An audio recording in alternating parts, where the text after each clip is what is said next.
السلام علیکم ورحمۃ اللہ وبرکاتہ. رب اشرح لي صدري ويسر لي أمري واحلل عقدة من لساني يفقه قولي. ربنا زدنا علما اللهم فقهنا في الدين الہی آمین. انشاءاللہ اسلامک منتھ سیریز کو آگے بڑھاتے ہوئے ہم آج ماہ شعبان کی فضیلت اور 15 شعبان جسے ہم شب برات کے نام سے بھی جانتے ہیں قرآن اور حدیث کی روشنی میں اس کی حقیقت کو سمجھیں گے. اور اس بات کے لیے اللہ سبحانہ و تعالیٰ کا جتنا بھی شکر ادا کیا جائے وہ کم ہی ہے، کیونکہ دنیا کی ہر حقیقت کو سمجھنے کے لیے قرآن اور حدیث اللہ سبحانہ و تعالیٰ نے ہماری رہنمائی کے لیے بھیجی، اور اس کے لیے ایک آئیڈیل محمد مصطفیٰ صلی اللہ علیہ وسلم بھی بھیجے.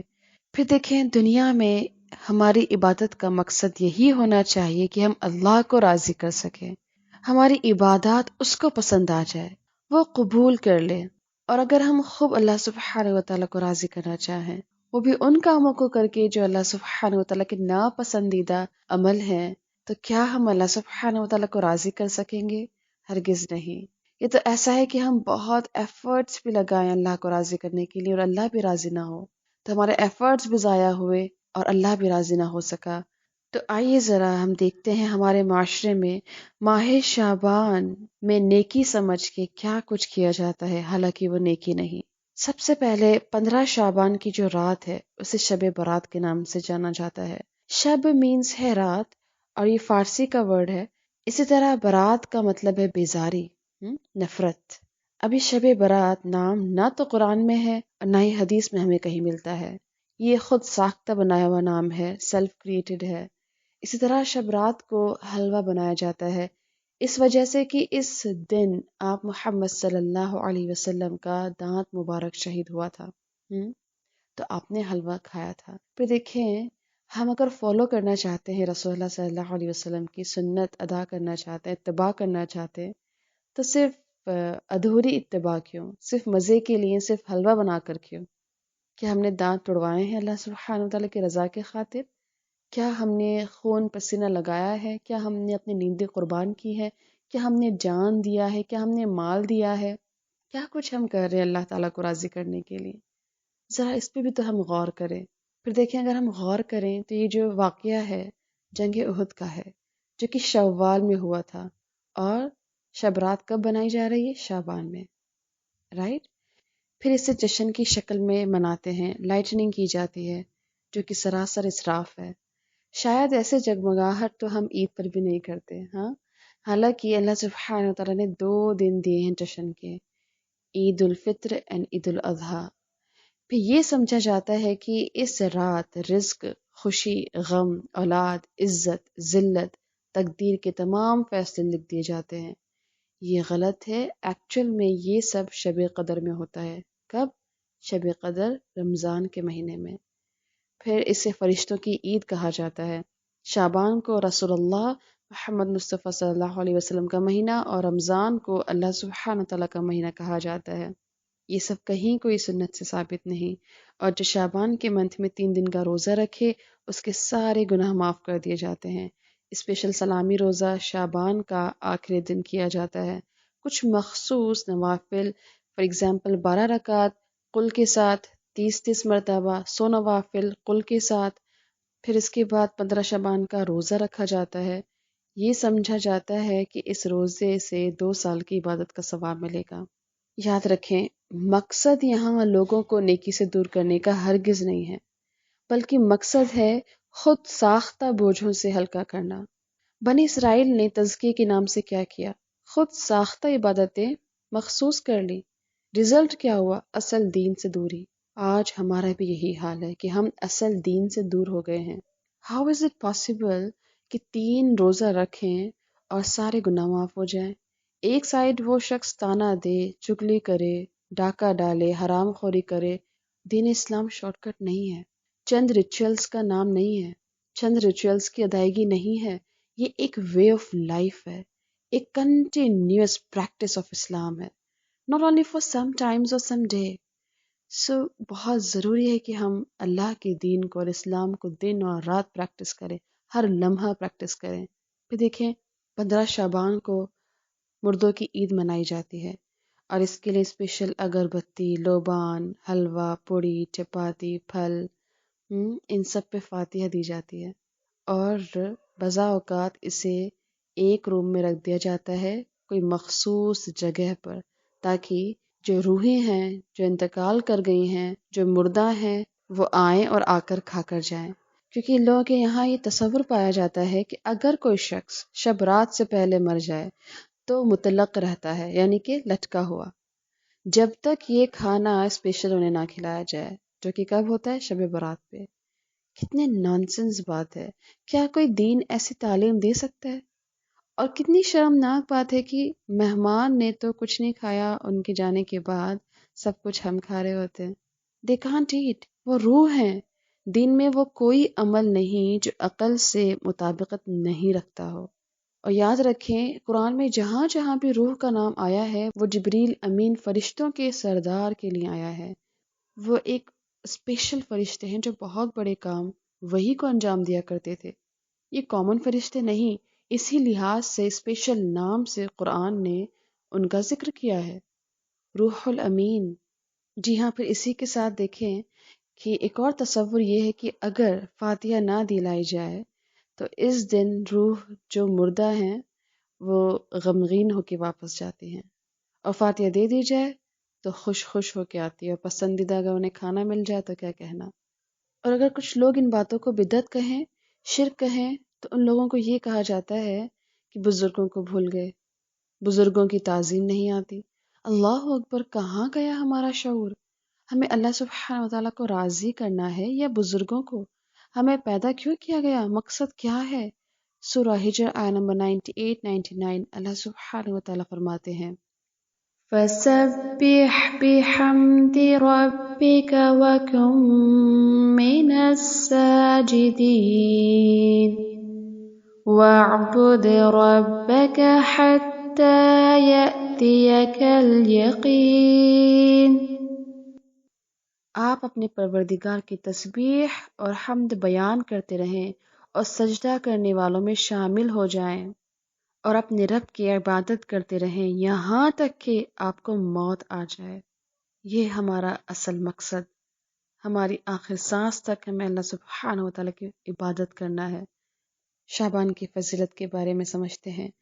یاد رکھیے، قرآن سے ہمیں شعبان کے متعلق کوئی آیت نہیں ملتی ہے، جو کچھ ملتا ہے حدیث سے ملتا ہے۔ آئیے کچھ احادیث کے ذریعے ہم سمجھتے ہیں کہ کیا ہمیں کرنا چاہیے۔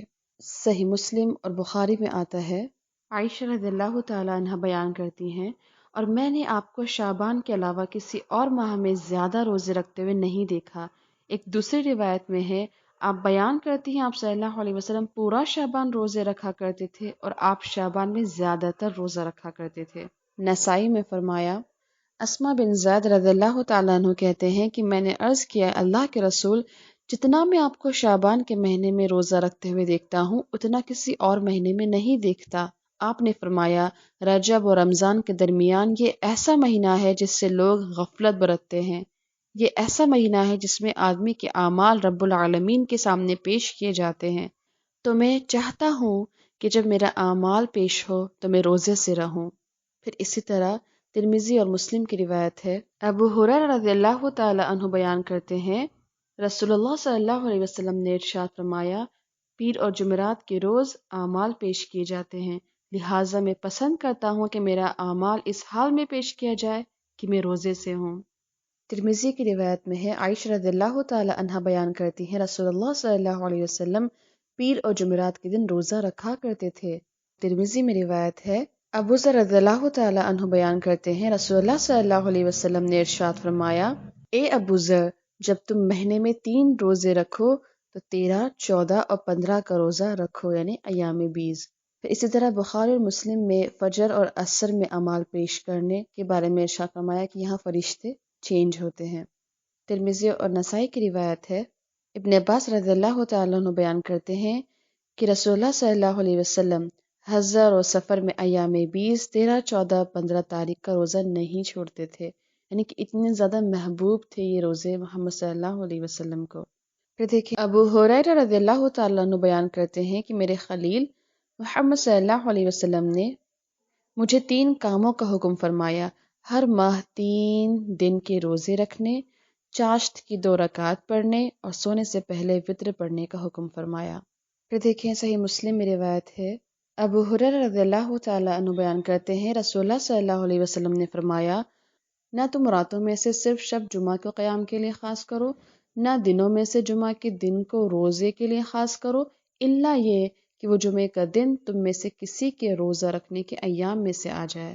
تو یہاں بات بہت واضح کر دی گئی ہے کہ مخصوص عبادتیں اسپیشل جمعے کے لیے منع کیا گیا ہے، اور یہ بھی کلیئر کر دیا گیا ہے کہ تم میں سے کسی کے روزے رکھنے کے ایام میں سے آ جائے۔ فار ایگزامپل یوم عرفہ، یہ جو اسپیشل روزہ ہے، یہ اگر اس میں سے آ جائے تو ہم یہ نہیں کہیں گے کہ اب یہ جمعے کا روزہ ہم نہیں رکھیں گے، ہم اس کو رکھ لیں گے۔ اور کسی کو اگر رکھنا ہی ہے تو ساتھ میں جمعہ کے ساتھ جمعرات کا بھی ملا لے، جمعے کے ساتھ سیٹرڈے یا شنیچر کا بھی ملا لے۔ کیوں کہا گیا اس بات کو اور کیوں منع کیا گیا ہمیں؟ کیونکہ یہودیوں نے ہفتے کے دن کو مقرر کر رکھا تھا روزے کے لیے، عیسائیوں نے اتوار کے دن کو مقرر کر رکھا تھا روزے کے لیے۔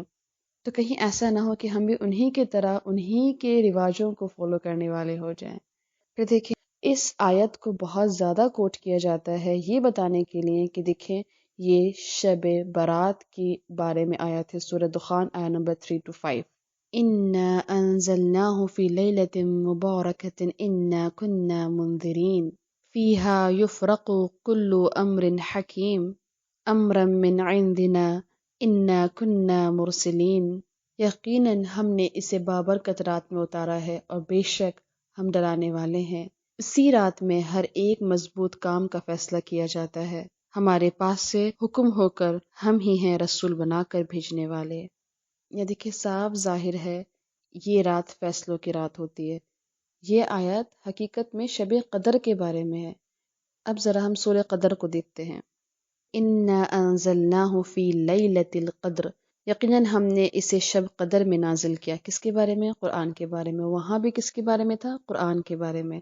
وَمَا أَدْرَاكَ مَا لَيْلَةُ الْقَدْرِ، تو کیا سمجھا کہ شب قدر کیا ہے؟ لیلۃ القدر خیر من الف شہر، شب قدر 1000 مہینوں سے بہتر ہے۔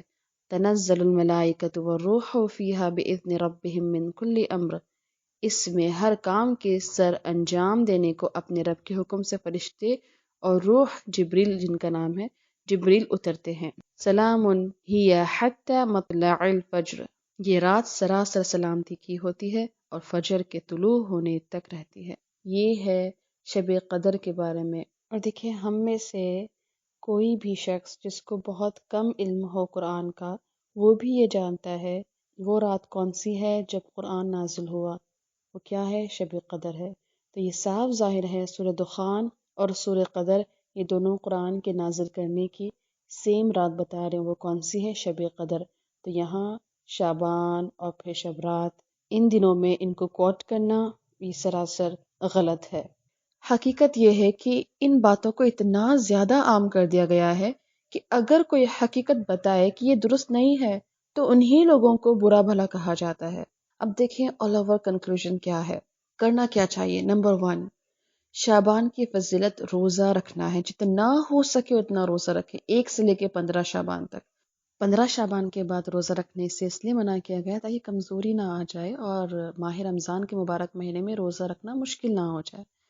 پھر ایام 20 کے روزے، پیر و جمعرات کا روزہ رکھیں، پچھلے جو کچھ چھوٹ گئے ہیں کوشش کریں رمضان سے پہلے پہلے انہیں پورا کر لیں۔ پھر دیکھیں بہت امپورٹنٹ پوائنٹ، اعمال پیش کیے جاتے ہیں اس مہینے۔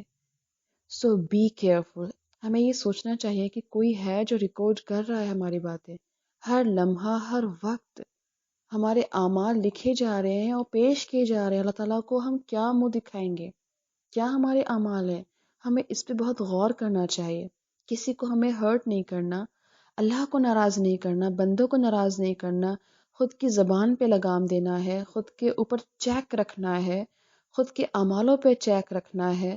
پھر دیکھیں ایک اور بات اپنے ذہن میں ہم کلیئر کر لیں، صرف یہی مہینہ نہیں، اس کے ساتھ ساتھ ابھی جیسے حدیث میں ہم نے پڑھا کہ ہر جمعرات اور پیر کو بھی اعمال نامہ پیش کیے جاتے ہیں۔ پھر دیکھیں ہر روز صبح اور شام اعمال نامہ پیش کیے جاتے ہیں۔ تو ہمارے ذہن میں ہر لمحہ اللہ سبحانہ و تعالیٰ کی عبادت، اس کو راضی کرنا، لوگوں کو ہرٹ نہیں کرنا اور ایک اچھے انسان بننا اور خود سے لوگوں کو ایک فائدہ پہنچانا، ہمیں اس سوچ کو لے کے چلنا ہے۔ ہمیشہ ذہن میں یہ رکھیں کہ اللہ تعالیٰ از واچنگ اس۔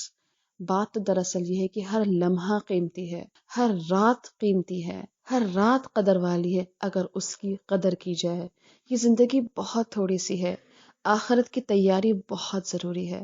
اللہ سبحانہ و تعالیٰ سے دعا ہے کہ اللہ تعالیٰ ہمارے لیے ہر وقت، ہر لمحے میں اللہ سبحانہ و تعالیٰ کو راضی کرنے کی ہمیں نیک توفیق عطا کرے، اور جو کچھ ہم نے پڑھا اس پہ عمل کرنے کی توفیق دے۔